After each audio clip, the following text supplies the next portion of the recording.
ಎಲ್ಲರಿಗೂ ನಮಸ್ಕಾರ ಸ್ನೇಹಿತರೆ. ಜೂನ್ 15ರಂದು ತುಂಬ ಶಕ್ತಿಶಾಲಿ ಸೋಮವತಿ ಅಮಾವಾಸ್ಯೆ ಬಂದಿದೆ.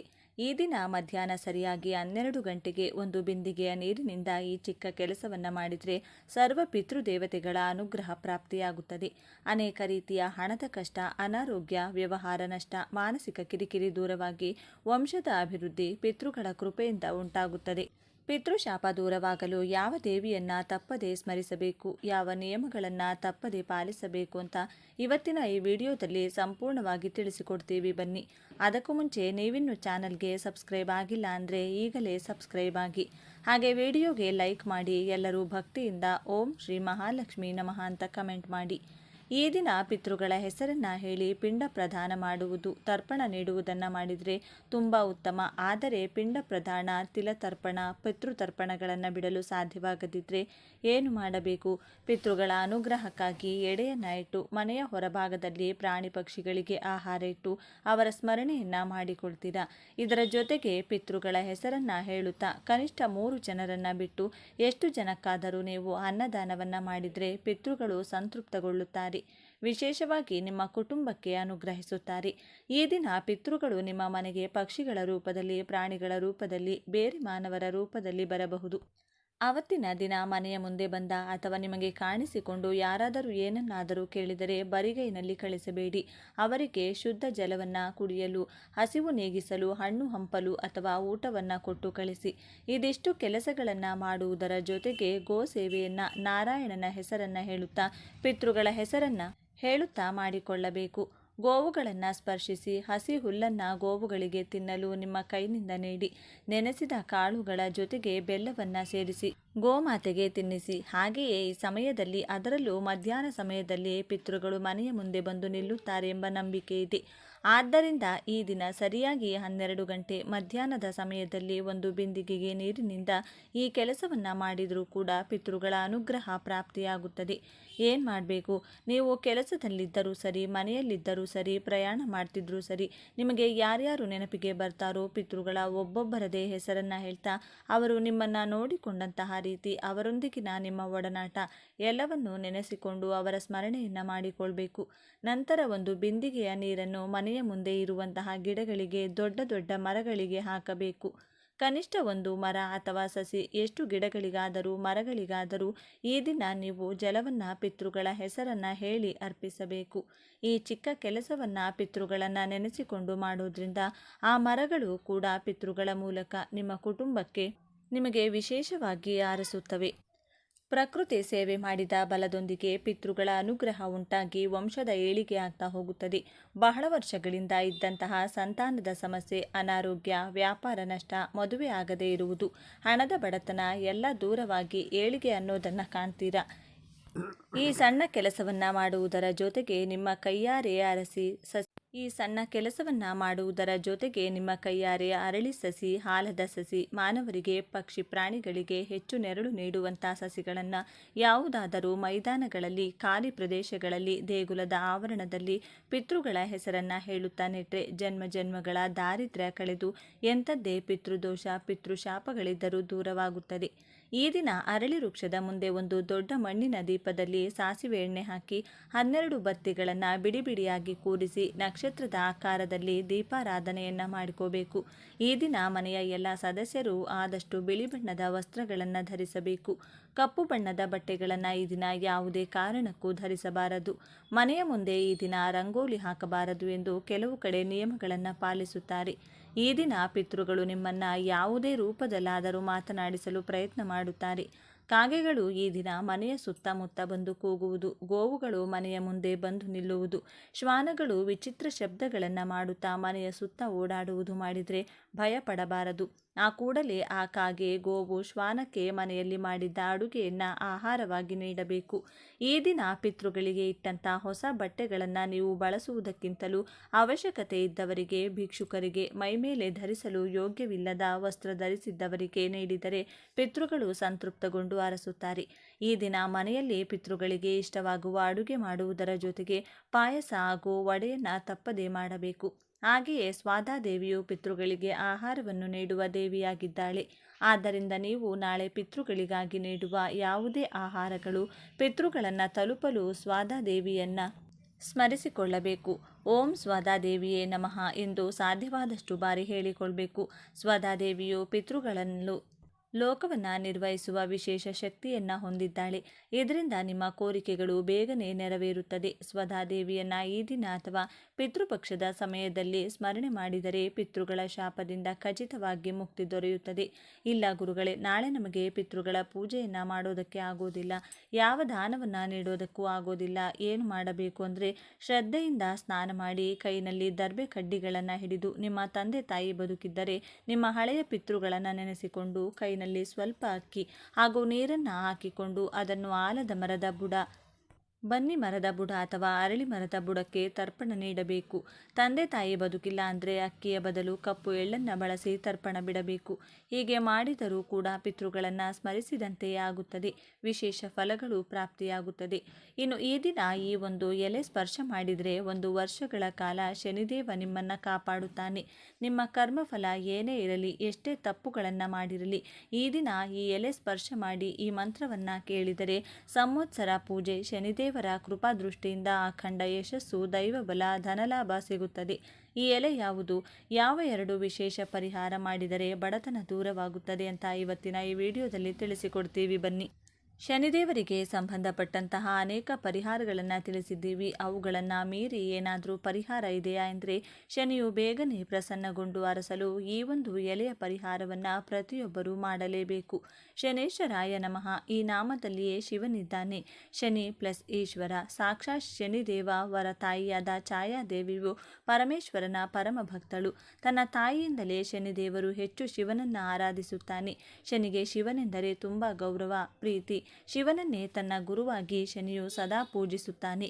ಪುರಾಣಗಳ ಪ್ರಕಾರ ಶಿವನ ಮತ್ತೊಂದು ರೂಪವೇ ಶನಿ ಎಂದು ಹೇಳಲಾಗುತ್ತದೆ. ಆದ್ದರಿಂದ ಶನಿದೇವರು ಒಲಿಯಬೇಕು, ಕಷ್ಟಗಳು ಕಳೆದು ದಾರಿದ್ರ್ಯ ನಾಶವಾಗಬೇಕೆಂದರೆ ತಪ್ಪದೇ ಶನಿಯ ಜೊತೆಗೆ ಶಿವನ ಆರಾಧನೆಯನ್ನು ಮಾಡಿಕೊಳ್ಬೇಕು. ಈ ದಿನ ನಿಮ್ಮ ಮನೆಗೆ ಸಮೀಪದಲ್ಲಿರುವಂಥ ಶಿವನ ದೇಗುಲಕ್ಕೆ ಹೋಗಬೇಕು. ಹೋಗುವಾಗ ಈ ಪದಾರ್ಥಗಳನ್ನು ಮನೆಯಿಂದ ತೆಗೆದುಕೊಂಡು ಹೋಗಬೇಕು. ನವಗ್ರಹಗಳಿಗೆ ಅಧಿಪತಿ ಮಹಾಶಿವ, ಆದ್ದರಿಂದ ನವಗ್ರಹ ಧಾನ್ಯಗಳನ್ನು ತೆಗೆದುಕೊಂಡು ಹೋಗಬೇಕು. ನವಧಾನ್ಯಗಳ ಜೊತೆಗೆ ಪಂಚಾಮೃತಗಳು, ಹಾಲು, ಮೊಸರು, ತುಪ್ಪ, ಜೇನುತುಪ್ಪ, ಸಕ್ಕರೆ ಇವುಗಳ ಜೊತೆಗೆ ಸ್ವಲ್ಪ ಬಿಲ್ಪತ್ರೆಯನ್ನು ಶಿವನ ದೇಗುಲಕ್ಕೆ ತೆಗೆದುಕೊಂಡು ಹೋಗಿ ಅಲ್ಲಿ ಬ್ರಾಹ್ಮಣರ ಕೈನಲ್ಲಿ ಇವಿಷ್ಟು ಪದಾರ್ಥಗಳನ್ನು ಕೊಟ್ಟು ಸಂಕಲ್ಪ ಮಾಡಿಸಬೇಕು. ನಿಮಗಿರುವ ಶನಿದೋಷಗಳನ್ನು ಮನದಲ್ಲಿ ನೆನೆದು ಅಥವಾ ಕಷ್ಟಗಳೆಲ್ಲ ಕಳೆದು ಶಿವನ ಜೊತೆಗೆ ಶನಿದೇವರ ಕೃಪೆ ಸಿಗಬೇಕೆಂದು ಸಂಕಲ್ಪ ಮಾಡಿ ಆ ನಂತರ ಶಿವನ ಮುಂದೆ ಇವಿಷ್ಟು ಪದಾರ್ಥಗಳನ್ನು ಇಟ್ಟು ಮಹಾಮೃತ್ಯುಂಜಯ ಮಂತ್ರವನ್ನು ಹೇಳಬೇಕು. ತ್ರಯಂಬಕಂ ಯಜಾಮಹೇ ಮಂತ್ರವನ್ನು ಸಾಧ್ಯವಾದಷ್ಟು ಬಾರಿ ಹೇಳುತ್ತಾ ಶಿವನ ಮತ್ತೊಂದು ರೂಪವಾದ ಶನಿಯನ್ನು ಶಿವನಲ್ಲೇ ಕಾಣಬೇಕು. ಶಿವನಿಗೆ ಅತ್ಯಂತ ಪ್ರಿಯವಾಗುವ ಬಿಲ್ಪತ್ರೆಯನ್ನು ಈ ದಿನ ಸ್ಪರ್ಶ ಮಾಡಿದರೆ ಶಿವಾನುಗ್ರಹ ಸಿಗುತ್ತದೆ. ನವಧಾನ್ಯಗಳನ್ನು ಸೇರಿಸಿಕೊಟ್ರೆ ಶನಿಯು ಸೇರಿ 8 ಗ್ರಹಗಳು, ಒಟ್ಟು 9 ನವಗ್ರಹಗಳು ಪ್ರಸನ್ನಗೊಳ್ಳುತ್ತಾರೆ. ಪಾಪಕರ್ಮಗಳನ್ನು ಕಳೆದುಕೊಳ್ಳಲು ಪಂಚಾಮೃತಗಳನ್ನು ಕೊಡ್ತೀರಾ. ಹೀಗೆ ನವಗ್ರಹಗಳ ಜೊತೆಗೆ ಶಿವಾನುಗ್ರಹ, ಶನಿಯ ಅನುಗ್ರಹ ಈ ದಿನ ನಿಮಗೆ ಸಿಗ್ತಾ ಇರುತ್ತದೆ. ಅರ್ಧಾಷ್ಟಮ ಶನಿ, 7.5 ವರ್ಷದ ಶನಿ, ಸಾಡೆ ಸಾತ್ ಶನಿ, ವ್ಯಯ ಶನಿ, ಮಹಾದಶದಂತಹ ಶನಿ ಬಾಧೆಗಳು 1 ವರ್ಷದ ತನಕ ನಿಮಗೆ ಬಾಧಿಸುವುದಿಲ್ಲ. ಶನಿಯ ಗುರುವಾದ ಶಿವನನ್ನು ಈ ದಿನ ಪೂಜೆ ಮಾಡಿದರೆ, ಸ್ಮರಿಸಿದರೆ 1000 ಪಟ್ಟು ಹೆಚ್ಚು ಪುಣ್ಯ ಫಲದ ಜೊತೆಗೆ ದೇವರ ಬಲ ಹೆಚ್ಚಾಗ್ತಾ ಇರುತ್ತದೆ. ಇಷ್ಟೊಂದು ವಸ್ತುಗಳನ್ನು ನಮ್ಮ ಕೈನಲ್ಲಿ ಕೊಡಲು ಸಾಧ್ಯವಾಗೋದಿಲ್ಲ ಎಂದರೆ ಒಂದೇ ಒಂದು ಬಿಲ್ವ ಎಲೆಯನ್ನಾದರೂ ಶಿವನಿಗೆ ಸಂಕಲ್ಪ ಮಾಡಿ ಅರ್ಪಿಸಿದರೆ ಎಷ್ಟೋ ಪುಣ್ಯಫಲ ಪ್ರಾಪ್ತಿಯಾಗುತ್ತದೆ. ಪ್ರತಿಯೊಬ್ಬರೂ ದಾನ ಧರ್ಮದ ಜೊತೆಗೆ ಶನಿ ಪರಿಹಾರಗಳೊಂದಿಗೆ ಈ ವಿಶೇಷ ಪರಿಹಾರವನ್ನು ಮಾಡಿ ನೋಡಿ. 13 ವರ್ಷಗಳ ನಂತರ ಬರುತ್ತಿರುವ ಅಪರೂಪದ ದಿನ ಇದಾಗಿರೋದ್ರಿಂದ ಬಡತನ ದೂರವಾಗುತ್ತದೆ. ಕೋಪದಲ್ಲಿರುವ ಶನಿ ತಣ್ಣಗಾಗಿ ನಿಮ್ಮ ಮೇಲೆ ಕೃಪಾ ದೃಷ್ಟಿಯನ್ನು ತೋರಿಸುತ್ತಾನೆ. ಕರ್ಮಗಳ ಹೊರೆಯನ್ನು ಕಡಿಮೆ ಮಾಡುತ್ತಾನೆ. ಇನ್ನು 2ನೇದಾಗಿ ಶನಿ ಅಮಾವಾಸ್ಯೆಯ ದಿನ ಲಲಿತಾದೇವಿಯ ಆರಾಧನೆ ಮಾಡಿದರೆ ವರ್ಷ ಪೂರ್ತಿ ಲಲಿತಾದೇವಿಯ ರಕ್ಷಣೆ ನಿಮ್ಮ ಮನೆಗೆ ಸಿಗುತ್ತದೆ. ಅದು ಕೂಡ ಹೇಗೆ ಮಾಡಬೇಕು, ವೀಳ್ಯದೆಲೆ, ಸೋಂಪು, ಸುಣ್ಣ, ಅಡಿಕೆ ಇವಿಷ್ಟನ್ನು ಕುಟ್ಟಿ ಮತ್ತೊಂದು ವೀಳ್ಯದೆಲೆಯ ಮೇಲೆ ಇಟ್ಟು ಅದರ ಮೇಲೆ ಸ್ವಲ್ಪ ಜೇನುತುಪ್ಪವನ್ನು ಹಾಕಿ ಅಮ್ಮನವರಿಗೆ ನೈವೇದ್ಯವಾಗಿ ಅರ್ಪಿಸಬೇಕು. ಜೊತೆಗೆ ಒಂದು ಗಾಜಿನ ಲೋಟದಲ್ಲಿ 3/4 ಭಾಗ ನೀರನ್ನು ತುಂಬಿಸಿ ಅದರ ಮೇಲೆ ಸ್ವಲ್ಪ ಎಣ್ಣೆಯನ್ನು ಹಾಕಿ ದೀಪದ ಬತ್ತಿಗಳನ್ನು ಇಟ್ಟು ದೀಪ ಬೆಳಗಿಸಬೇಕು. ಇದನ್ನು ಜಲದೀಪ ಅಥವಾ ಜಲ ಆರತಿ ಎನ್ನುತ್ತಾರೆ. ಈ ಜಲದೀಪವನ್ನು ನಾಳೆ ಅಮಾವಾಸ್ಯೆಯ ದಿನ ಮನೆಯಲ್ಲಿ ಬೆಳಗಿಸಿದರೆ ಲಲಿತಾದೇವಿಯು ಗೆಜ್ಜೆ ಶಬ್ದವನ್ನು ಮಾಡುತ್ತಾ ನಿಮ್ಮ ಮನೆಯಲ್ಲಿ ಶಾಶ್ವತವಾಗಿ ನೆಲೆಸುತ್ತಾಳೆ. ಕಷ್ಟ ಎಂಬ ಶಬ್ದ ನಿಮ್ಮ ಮನೆಯಲ್ಲಿ ಇರದಂತೆ ವರ್ಷ ಪೂರ್ತಿ ನಿಮ್ಮನ್ನು ದೇವಿ ರಕ್ಷಿಸುತ್ತಾಳೆ. ಹಣದ ಕಷ್ಟ, ಆರೋಗ್ಯದ ಕಷ್ಟ, ಸಾಲಬಾಧೆ, ವ್ಯವಹಾರ ನಷ್ಟ, ವಿದ್ಯಾ ಪ್ರಗತಿ, ಸತಿಪತಿ ಕಲಹ ಅದೇನೇ ಇರಲಿ, ದೇವಿಗೆ ಸಂಬಂಧಿಸಿದ ಈ ಒಂದು ಪರಿಹಾರವನ್ನು ತಪ್ಪದೇ ಮಾಡಿ ನೋಡಿ. ಜೀವನ ಬಂಗಾರದಂತೆ ಬದಲಾಗ್ತಾ ಹೋಗುತ್ತದೆ. ನೋಡಿದ್ರಲ್ಲ, ಈ ದಿನ ಯಾವೆಲ್ಲ ನಿಯಮಗಳನ್ನು ಪಾಲಿಸಬೇಕಂತ ಇವತ್ತಿನ ಈ ವಿಡಿಯೋದಲ್ಲಿ ತಿಳಿಸಿಕೊಟ್ಟಿದ್ದೇವೆ. ಈ ಮಾಹಿತಿ ನಿಮಗೆ ಇಷ್ಟವಾದರೆ ತಪ್ಪದೇ ಈ ವಿಡಿಯೋಗೆ ಒಂದು ಲೈಕನ್ನು ಕೊಟ್ಟು ಪ್ರತಿಯೊಬ್ಬರಿಗೂ ಈ ವಿಡಿಯೋವನ್ನು ಶೇರ್ ಮಾಡಿ. ಮುಂದಿನ ಬಾರಿ ಮತ್ತೊಂದು ವಿಶೇಷ ದೈವ ಮಾಹಿತಿಯೊಂದಿಗೆ ನಮ್ಮ ಚಾನೆಲ್ ಮೂಲಕ ಭೇಟಿಯಾಗೋಣ. ಈ ಜಗತ್ತಿನಲ್ಲಿ ಮನುಷ್ಯನಿಗೆ ಹಣಕ್ಕಿಂತ ಹೆಚ್ಚಾಗಿ ಬೇಕಿರುವುದು ನೆಮ್ಮದಿ ಮತ್ತು ಗೌರವ. ನಾವು ಯಾರಿಗಾದರೂ ಒಳ್ಳೆಯದನ್ನು ಹೇಳಲು ಹೋದಾಗ ಅವರು ನಮ್ಮ ಮಾತನ್ನು ಕೇಳಿಸಿಕೊಳ್ಳದಿದ್ದರೆ ಅಥವಾ ನಮ್ಮ ಪ್ರೀತಿಯನ್ನು ಕಡೆಗಣಿಸಿದರೆ ಆ ನೋವು ಅನುಭವಿಸಿದವರಿಗಷ್ಟೇ ಗೊತ್ತು. ನಾವು ಪ್ರೀತಿಸುವ ವ್ಯಕ್ತಿ ನಮಗೆ ಬೆಲೆ ಕೊಡದಿದ್ದಾಗ, ನಾವು ಹೇಳುವ ಸರಿಯಾದ ಮಾತುಗಳನ್ನು ಯಾರೂ ಆಲಿಸದಿದ್ದಾಗ ಹೃದಯಕ್ಕೆ ಆಗುವ ಗಾಯ ವರ್ಣನಾತೀತ. ನೀವು ಮನೆಯಲ್ಲಿ ಎಷ್ಟೇ ಕಷ್ಟಪಟ್ಟು ಕೆಲಸ ಮಾಡಲಿ ಅಥವಾ ಹೊರಗಿನ ಜಗತ್ತಿನಲ್ಲಿ ಎಷ್ಟೇ ಪ್ರಾಮಾಣಿಕರಾಗಿರಲಿ, ನಿಮ್ಮ ಮಾತಿಗೆ ಬೆಲೆ ಇಲ್ಲದಿದ್ದರೆ ಬದುಕು ಶೂನ್ಯವೆನಿಸುತ್ತದೆ. ಮನೆಯಲ್ಲಾಗಲಿ, ಆಫೀಸ್ನಲ್ಲಾಗಲಿ ಅಥವಾ ಸಂಬಂಧಗಳಲ್ಲಾಗಲಿ ನಿಮ್ಮ ಮಾತಿಗೆ ಬೆಲೆ ಸಿಗುತ್ತಿಲ್ಲವೇ? ನೀವು ಸರಿಯಾದದ್ದನ್ನೇ ಹೇಳುತ್ತಿದ್ದರೂ ಎದುರಿಗಿರುವವರು ನಿಮ್ಮನ್ನು ಕೀಳಾಗಿ ನೋಡುತ್ತಿದ್ದಾರೆಯೇ? ನಿಮ್ಮ ಕಣ್ಣೀರಿಗೆ ಬೆಲೆ ಇಲ್ಲದಂತಾಗಿದೆಯೇ? ಚಿಂತಿಸಬೇಡಿ. ನಮ್ಮ ಸನಾತನ ಧರ್ಮದಲ್ಲಿ ಮತ್ತು ಪುರಾಣಗಳಲ್ಲಿ ಪ್ರತಿಯೊಂದು ಸಮಸ್ಯೆಗೂ ಒಂದು ಪರಿಹಾರವಿದೆ. ಇಂದು ನಾವು ಚರ್ಚಿಸುತ್ತಿರುವುದು ಕೇವಲ ಒಂದು ಅಡುಗೆ ಮನೆಯ ಮಸಾಲೆ ಪದಾರ್ಥದ ಬಗ್ಗೆ ಅಲ್ಲ, ಬದಲಾಗಿ ತಾಂತ್ರಿಕ ಮತ್ತು ಆಧ್ಯಾತ್ಮಿಕ ಲೋಕದಲ್ಲಿ ಕಪ್ಪು ಚಿನ್ನ ಎಂದು ಕರೆಯಲ್ಪಡುವ ಕಾಳು ಮೆಣಸಿನ ಅದ್ಭುತ ಶಕ್ತಿಯ ಬಗ್ಗೆ. ಇಂದು ನಾವು ಹೇಳ ಹೋಗುತ್ತಿರುವ ಆ 7 ಮೆಣಸಿನ ಕಾಳಿನ ಪರಿಹಾರ ನಿಮ್ಮ ಜೀವನದ ದಿಕ್ಕನ್ನೇ ಬದಲಿಸಬಲ್ಲದು. ಇದು ಕೇವಲ ಒಂದು ನಂಬಿಕೆಯಲ್ಲ, ಇದರಲ್ಲಿ ಅಡಗಿರುವ ರಹಸ್ಯ ಶಕ್ತಿ ನಿಮ್ಮ ಸುತ್ತಲಿನ ನಕಾರಾತ್ಮಕ ಶಕ್ತಿಯನ್ನು ದೂರ ಮಾಡಿ ಜನರು ನಿಮ್ಮ ಮಾತನ್ನು ಕೇಳುವಂತೆ ಮಾಡುತ್ತದೆ. ಪುರಾಣಗಳಲ್ಲಿ ಮಹರ್ಷಿಗಳು ಹೇಳಿದ ಈ 7 ಮೆಣಸಿನ ಕಾಳಿನ ಪರಿಹಾರ ನಿಮ್ಮ ಜೀವನದ ದೌರ್ಭಾಗ್ಯವನ್ನು ಸುಟ್ಟು ಹಾಕಿ ನೀವು ಬಯಸುವ ವ್ಯಕ್ತಿಯನ್ನು ನಿಮ್ಮ ಮಾತಿಗೆ ಬದ್ಧರಾಗುವಂತೆ ಮಾಡುತ್ತದೆ. ಈ ವಿಡಿಯೋವನ್ನು ಕೊನೆವರೆಗೂ ನೋಡಿ, ಏಕೆಂದರೆ ಈ ಸುದೀರ್ಘ ಚರ್ಚೆಯಲ್ಲಿ ನಾವು ಈ ಪರಿಹಾರದ ಹಿಂದಿನ ವಿಜ್ಞಾನ, ಪುರಾಣ ಮತ್ತು ಮಾಡುವ ವಿಧಾನವನ್ನು ಎಳೆ ಎಳೆಯಾಗಿ ಬಿಡಿಸಿರುತ್ತೇವೆ. ಮುಂದುವರೆಯುವ ಮೊದಲು ಭಕ್ತಿಯಿಂದ ಕಮೆಂಟ್ ಬಾಕ್ಸ್ನಲ್ಲಿ ಜೈ ವರಾಹಿ ಎಂದು ಬರೆಯಿರಿ. ನಿಮ್ಮ ಒಂದು ಸಣ್ಣ ಭಕ್ತಿಯ ಮಾತು ನಿಮ್ಮ ಜೀವನದಲ್ಲಿ ಧನಾತ್ಮಕ ಬದಲಾವಣೆ ತರುತ್ತದೆ. ಹಾಗೆ ವಿಡಿಯೋಗೆ ಒಂದು ಲೈಕ್ ಕೊಟ್ಟು ನಮ್ಮ ಚಾನೆಲ್ನ ಸಬ್ಸ್ಕ್ರೈಬ್ ಮಾಡಿಕೊಳ್ಳಿ. ವಿಷಯಕ್ಕೆ ಬರೋಣ. ನಮ್ಮ ಅಡುಗೆ ಮನೆಯಲ್ಲಿರುವ ಮೆಣಸಿನ ಕಾಳು ಕೇವಲ ಮಸಾಲೆ ಪದಾರ್ಥವಲ್ಲ. ಆಯುರ್ವೇದದಲ್ಲಿ ಇದನ್ನು ಕೃಷ್ಣ ಮರೀಚ ಎಂದು ಕರೆಯಲಾಗುತ್ತದೆ. ಇದಕ್ಕೆ ಗ್ರಹಣ ಶಕ್ತಿ ಹೆಚ್ಚಿರುತ್ತದೆ. ಇದು ಕೇವಲ ರೋಗಗಳನ್ನು ಗುಣಪಡಿಸುವುದಲ್ಲದೆ ನಕಾರಾತ್ಮಕ ದೃಷ್ಟಿ ಮತ್ತು ದೋಷಗಳನ್ನು ಹೋಗಲಾಡಿಸುವ ಶಕ್ತಿಯನ್ನು ಹೊಂದಿದೆ. ಮೆಣಸಿನ ಕಾಳಿಗೆ ಆಧ್ಯಾತ್ಮದಲ್ಲಿ ದುಷ್ಟ ಶಕ್ತಿ ನಾಶಕ ಎಂಬ ಹೆಸರಿದೆ. ಮೆಣಸಿನ ಕಾಳು ತನ್ನ ಸುತ್ತಲಿರುವ ನಕಾರಾತ್ಮಕ ತರಂಗಗಳನ್ನು ಹೀರಿಕೊಳ್ಳುವ ಗುಣ ಹೊಂದಿದೆ. ಜ್ಯೋತಿಷ ಶಾಸ್ತ್ರದ ಪ್ರಕಾರ ಕಾಳು ಮೆಣಸು ಶನಿದೇವರಿಗೆ ಪ್ರಿಯವಾದ ವಸ್ತು. ಶನಿ ದೋಷದಿಂದ ನಿಮ್ಮ ಮಾತು ಯಾರಿಗೂ ಕೇಳಿಸದಿದ್ರೆ ಅಥವಾ ಕೆಲಸಗಳು ಕೆಡುತ್ತಿದ್ರೆ ಇದು ರಾಮಬಾಣ. ಯಾಕೆ 7 ಮೆಣಸಿನ ಕಾಳುಗಳೇ ಬೇಕು? 7 ಸಂಖ್ಯೆಯು ಸಪ್ತ ಚಕ್ರಗಳನ್ನು ಸೂಚಿಸುತ್ತದೆ. ನಿಮ್ಮ ದೇಹದ ಈ 7 ಶಕ್ತಿ ಕೇಂದ್ರಗಳನ್ನು ಜಾಗೃತಗೊಳಿಸಲು ಈ 7 ಕಾಳುಗಳು ಪ್ರೇರಣೆ ನೀಡುತ್ತವೆ. ಹಾಗೆಯೇ ವಾರಕ್ಕೆ 7 ದಿನಗಳಿವೆ. 7 ಋಷಿಗಳು ಅಂದರೆ ನಮಗೆ ಸಪ್ತ ಋಷಿಗಳಿದ್ದಾರೆ. ಈ 7 ಎಂಬ ಸಂಖ್ಯೆಗೆ ಬ್ರಹ್ಮಾಂಡದಲ್ಲಿ ವಿಶಿಷ್ಟವಾದ ಸ್ಥಾನವಿದೆ. ಈ 7 ಮೆಣಸಿನ ಕಾಳುಗಳು ನಿಮ್ಮ 7 ಜನ್ಮಗಳ ದರಿದ್ರವನ್ನು ಅಂದರೆ ನಿಮ್ಮ ಕರ್ಮಫಲದ ಅಡೆತಡೆಗಳನ್ನು ನಿವಾರಿಸುವ ಸಾಮರ್ಥ್ಯವನ್ನು ಹೊಂದಿವೆ ಎಂದು ಹಿರಿಯರು ಹೇಳುತ್ತಾರೆ. ಹಿಂದಿನ ಕಾಲದಲ್ಲಿ ಮಹರ್ಷಿಗಳು ತಮ್ಮ ತಪೋಶಕ್ತಿಯಿಂದ ಇಂಥ ಸಣ್ಣ ಸಣ್ಣ ವಸ್ತುಗಳ ಮೂಲಕ ದೊಡ್ಡ ಸಮಸ್ಯೆಗಳನ್ನು ಹೇಗೆ ಪರಿಹರಿಸಿಕೊಳ್ಳಬಹುದು ಎಂಬುದನ್ನು ಕಂಡುಹಿಡಿದಿದ್ದರು.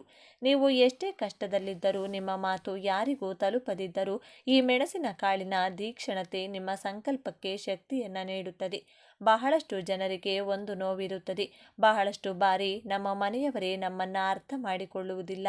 ನಾನು ಅವರ ಮೇಲೆ ಅಷ್ಟೊಂದು ಪ್ರೀತಿ ಇಟ್ಕೊಂಡಿದ್ದೇನೆ, ಆದರೂ ಇವರು ನನ್ನನ್ನು ಯಾಕೆ ಅರ್ಥ ಮಾಡಿಕೊಳ್ಳುತ್ತಿಲ್ಲ ಎಂದು. ವಿಶೇಷವಾಗಿ ಪತಿ ಪತ್ನಿಯರ ನಡುವೆ ಮೂರನೆಯ ವ್ಯಕ್ತಿಯ ಪ್ರವೇಶವಾದಾಗ ಅಥವಾ ಅತ್ತೆ ಮಾವ ನಾದಿನಿಯರ ಚಾಡಿ ಮಾತುಗಳಿಂದ ಸಂಸಾರದಲ್ಲಿ ಬಿರುಕು ಮೂಡುತ್ತದೆ. ನೀವು ಮಾಡಿದ ಅಡುಗೆ ಚೆನ್ನಾಗಿಲ್ಲ ಅನ್ನಬಹುದು ಅಥವಾ ನೀವು ಹೇಳುವ ಸಲಹೆ ತಪ್ಪು ಅನ್ನಬಹುದು. ಇಂತಹ ಸಂದರ್ಭದಲ್ಲಿ ಮೌನವಾಗಿ ಅಳುವುದಕ್ಕಿಂತ ನಿಮ್ಮ ಅಂತರಾತ್ಮದ ಶಕ್ತಿಯನ್ನು ಎಚ್ಚರಿಸುವ ಈ ಪರಿಹಾರವನ್ನು ಮಾಡಿ. ಇದು ಯಾರನ್ನು ವಶಪಡಿಸಿಕೊಳ್ಳುವ ತಂತ್ರವಲ್ಲ, ಬದಲಾಗಿ ಎದುರಿಗಿರುವ ವ್ಯಕ್ತಿಯ ಮನಸ್ಸಿನಲ್ಲಿರುವ ನಿಮ್ಮ ಬಗೆಗಿನ ಕೆಟ್ಟ ಆಲೋಚನೆಗಳನ್ನು ಸುಟ್ಟು ಹಾಕುವ ಪ್ರಕ್ರಿಯೆ. ನಿಮ್ಮ ಮಕ್ಕಳು ಕೆಟ್ಟ ಹಾದಿ ಹಿಡಿದಿದ್ರೆ ಅಥವಾ ಓದಿನಲ್ಲಿ ಆಸಕ್ತಿ ತೋರದೆ ನಿಮ್ಮ ಮಾತನ್ನ ಮೀರಿದ್ದರೆ, ಬಾಸ್ ಅಥವಾ ಸಹೋದ್ಯೋಗಿಗಳು ನಿಮ್ಮ ಶ್ರಮವನ್ನು ಗುರುತಿಸದೆ ನಿಮ್ಮನ್ನು ತುಳಿಯಲು ಪ್ರಯತ್ನಿಸುತ್ತಿದ್ದಾರೆ.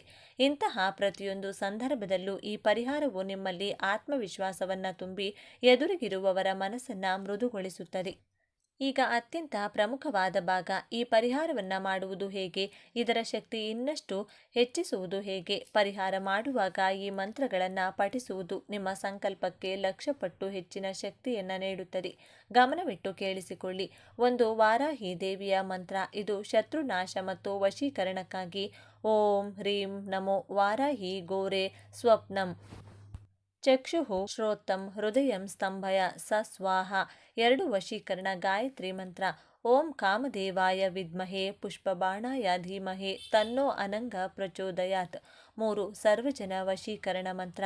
ಓಂ ನಮೋ ಭಗವತೆ ರುದ್ರಾಯ ಸರ್ವ ಜಗದೀಶ್ವರಾಯ ಮಮ ವಶಂ ಕುರು ಕುರು ಸ್ವಾಹ. ಈ ಎಲ್ಲ ಮಂತ್ರಗಳನ್ನು ಒಂದೊಂದು ಸಲ ಪರಿಹಾರ ಮಾಡುವುದಕ್ಕೂ ಮುಂಚೆ ಹೇಳಬೇಕು. ಈಗ ಹಂತ ಹಂತವಾಗಿ ಪರಿಹಾರ ಮಾಡುವ ವಿಧಾನವನ್ನು ತಿಳಿಯೋಣ. 1. ಇದನ್ನು ಶನಿವಾರ ಅಥವಾ ಮಂಗಳವಾರ ರಾತ್ರಿ 11 ಗಂಟೆಯ ನಂತರ ಮಾಡುವುದು ಅತಿ ಶ್ರೇಷ್ಠ. ಮಲಗುವ ಮುನ್ನ ಊಟದ ನಂತರ ಮಾತ್ರ ಈ ಪ್ರಕ್ರಿಯೆ ನಡೆಯಬೇಕು. 2 ಕಾಲು ಮುಖ ತೊಳೆದುಕೊಂಡು ಶುಭ್ರವಾದ ಬಟ್ಟೆ ಧರಿಸಿ ದಕ್ಷಿಣಾಭಿಮುಖವಾಗಿ ಕುಳಿತುಕೊಂಡು ಮಾಡಬೇಕು. 7 ಕಾಳು ಮೆಣಸನ್ನು ಎಡಗೈಯಲ್ಲಿ ಹಿಡಿದುಕೊಳ್ಳಿ. ಎಡಗೈ ಚಂದ್ರನಾಡಿಗೆ ಸಂಬಂಧಿಸಿದ್ದು. ಇದು ಮನಸ್ಸಿನ ಮೇಲೆ ಪ್ರಭಾವ ಬೀರುತ್ತದೆ. ಕಣ್ಣು ಮುಚ್ಚಿಕೊಂಡು ನೀವು ಬಯಸುವ ವ್ಯಕ್ತಿಯ ಮುಖವನ್ನು ನೆನಪಿಸಿಕೊಳ್ಳಿ. ಅವರ ಹೆಸರನ್ನು 21 ಬಾರಿ ಉಚ್ಚರಿಸಿ. 1 ಮಣ್ಣಿನ ಹಣತೆ ಅಥವಾ ಬಿಳಿ ಕಾಗದದ ಮೇಲೆ ಮೆಣಸನ್ನು ಇಡಿ. ಅದರ ಮೇಲೆ 2 ಕರ್ಪೂರವನ್ನು ಇಡಿ. ನನ್ನ ಈ ಕಷ್ಟಗಳು ಈ ಕರ್ಪೂರದಂತೆ ಸುಟ್ಟು ಹೋಗಲಿ ಎಂದು ಹೇಳಿ ಆ ವ್ಯಕ್ತಿಯ ಹೆಸರನ್ನು ಹೇಳಿಕೊಂಡು ಇಂದಿನಿಂದ ನನ್ನ ಮಾತಿಗೆ ಬೆಲೆ ನೀಡಲಿ ಎಂದು ಪ್ರಾರ್ಥಿಸಿ ಬೆಂಕಿ ಹಚ್ಚಿ. ಆ ಬೂದಿಯು ತಣ್ಣಗಾದ ಮೇಲೆ ಅದನ್ನು ಹರಿಯುವ ನೀರಿನಲ್ಲಿ ಹಾಕಿ ಅಥವಾ ಸಿಂಕ್ನಲ್ಲಿ ಹಾಕಿ ನೀರು ಬಿಡಿ. ಮನೆಯ ಒಳಗಡೆ ಆ ಬೂದಿಯ ಒಂದು ಕಣವು ಉಳಿಯಬಾರದು. ಈ ಪ್ರಕ್ರಿಯೆಯು ಎದುರಿಗಿರುವ ವ್ಯಕ್ತಿಯಲ್ಲಿರುವ ನೆಗೆಟಿವ್ ಎನರ್ಜಿಯನ್ನು ದಹಿಸುತ್ತದೆ. ಅವರಲ್ಲಿರುವ ಹಠಮಾರಿ ಸ್ವಭಾವ ಬೂದಿಯಂತೆ ಕರಗಿ ಹೋಗುತ್ತದೆ. ಇದು ಮಾತ್ರವಲ್ಲದೆ ಮೆಣಸಿನ ಕಾಳುಗಳಿಂದ ಮಾಡುವ ಇನ್ನಷ್ಟು ಪರಿಹಾರಗಳನ್ನು ಕೂಡ ತಿಳಿಸಿಕೊಡುತ್ತೇನೆ. ಗಮನವಿಟ್ಟು ಕೇಳಿ. 5 ಮೆಣಸಿನ ಕಾಳುಗಳನ್ನು ತೆಗೆದುಕೊಂಡು 4 ದಿಕ್ಕುಗಳಿಗೆ ಒಂದೊಂದು ಎಸೆದು 5ನೇದು ಆಕಾಶಕ್ಕೆ ಎಸೆಯಿರಿ. ಇದು ನಿಮ್ಮ ಸುತ್ತಲಿನ ಎಲ್ಲ ದಿಕ್ಕುಗಳ ಅಡೆತಡೆಗಳನ್ನು ನಿವಾರಿಸುತ್ತದೆ. ಮನೆಯ ಮುಖ್ಯ ದ್ವಾರದಲ್ಲಿ ಒಂದು ಸಣ್ಣ ಕಪ್ಪು ಬಟ್ಟೆಯಲ್ಲಿ 7 ಮೆಣಸಿನ ಕಾಳು ಮತ್ತು ಒಂದು ಕಲ್ಲಿದ್ದಲನ್ನು ಕಟ್ಟಿ ತೂಗು ಹಾಕಿ. ಇದರಿಂದ ಮನೆಯೊಳಗೆ ಬರುವ ನಕಾರಾತ್ಮಕ ದೃಷ್ಟಿ ನಿಲ್ಲುತ್ತದೆ. ಪ್ರತಿ ಶುಕ್ರವಾರ ಲಕ್ಷ್ಮೀ ದೇವಿಯ ಮುಂದೆ 2 ಕಾಳು ಮೆಣಸು ಇಟ್ಟು ಪೂಜೆ ಮಾಡುವುದರಿಂದ ನಿಮ್ಮ ಆರ್ಥಿಕ ಸ್ಥಿತಿ ಅಭಿವೃದ್ಧಿಯಾಗುತ್ತದೆ. ಈ ಪರಿಹಾರವನ್ನು ಎಂದಿಗೂ ಯಾರಿಗೂ ಕೆಟ್ಟದ್ದನ್ನು ಮಾಡಲು ಬಳಸಬೇಡಿ. ಪರಸ್ತ್ರೀ ಅಥವಾ ಪರಪುರುಷರನ್ನು ಆಕರ್ಷಿಸಲು ಅಥವಾ ಯಾರದೋ ಸಂಸಾರ ಹಾಳು ಮಾಡಲು ಬಳಸಿದರೆ ಇದರ ಉಲ್ಟಾ ಪರಿಣಾಮ ನೀವೇ ಅನುಭವಿಸಬೇಕಾಗುತ್ತದೆ. ಇದು ಕೇವಲ ಧರ್ಮಬದ್ಧವಾಗಿ ಪ್ರೀತಿ ಮತ್ತು ನ್ಯಾಯಯುತವಾದ ಗೌರವಕ್ಕಾಗಿ ಮಾತ್ರ. ವೀಕ್ಷಕರೇ, ನಂಬಿಕೆಯೇ ಜೀವನದ ಬುನಾದಿ. ನೀವು ಎಷ್ಟು ಗಾಢವಾಗಿ ನಂಬುತ್ತೀರೋ ಪ್ರಕೃತಿ ಅಷ್ಟೇ ವೇಗವಾಗಿ ಸ್ಪಂದಿಸುತ್ತದೆ. ಈ ಪರಿಹಾರವನ್ನು ತಿಂಗಳಿಗೆ 1 ಸಲ ಅಥವಾ 2 ತಿಂಗಳಿಗೆ 1 ಸಲ ಮಾಡಬಹುದು. ಫಲಿತಾಂಶ ತಡವಾದರೂ ಖಂಡಿತ ಸಿಗುತ್ತದೆ. ನಿಮ್ಮ ಕಣ್ಣೀರನ್ನು ಒರೆಸಲು ಆ ತಾಯಿ ವಾರಾಹಿ ಸದಾ ಸಿದ್ಧಳಿದ್ದಾಳೆ. ನಿಮ್ಮ ಜೀವನದಲ್ಲಿ ಶಾಂತಿ ನೆಮ್ಮದಿ ನೆಲೆಸಲಿ ಎಂದು ಆ ತಾಯಿಯನ್ನು ಪ್ರಾರ್ಥಿಸುತ್ತೇನೆ. ನಿಮ್ಮ ಸಂಸಾರ ಸುಖವಾಗಿರಲಿ, ನಿಮ್ಮ ಮಾತಿಗೆ ಬೆಲೆ ಸಿಗಲಿ ಎಂದು ಹಾರೈಸುತ್ತೇನೆ. ಈ ವಿಡಿಯೋ ನಿಮಗೆ ಇಷ್ಟವಾದಲ್ಲಿ ಲೈಕ್ ಮಾಡಿ, ನಿಮ್ಮ ಆಪ್ತರೊಂದಿಗೆ ಹಂಚಿಕೊಳ್ಳಿ. ಇಂಥ ಮತ್ತಷ್ಟು ದೈವಿಕ ಮತ್ತು ಆಧ್ಯಾತ್ಮಿಕ ಮಾಹಿತಿಗಳಿಗಾಗಿ ನಮ್ಮ ಚಾನಲ್ನ ಸಬ್ಸ್ಕ್ರೈಬ್ ಮಾಡಿಕೊಂಡು ಬೆಲ್ ಐಕಾನನ್ನು ಒತ್ತಿ. ಸರ್ವೇ ಜನ ಸುಖಿನೋ ಭವಂತು. ಮುಂದಿನ ವಿಡಿಯೋದಲ್ಲಿ ಮತ್ತೆ ಭೇಟಿಯಾಗೋಣ. ಧನ್ಯವಾದಗಳು.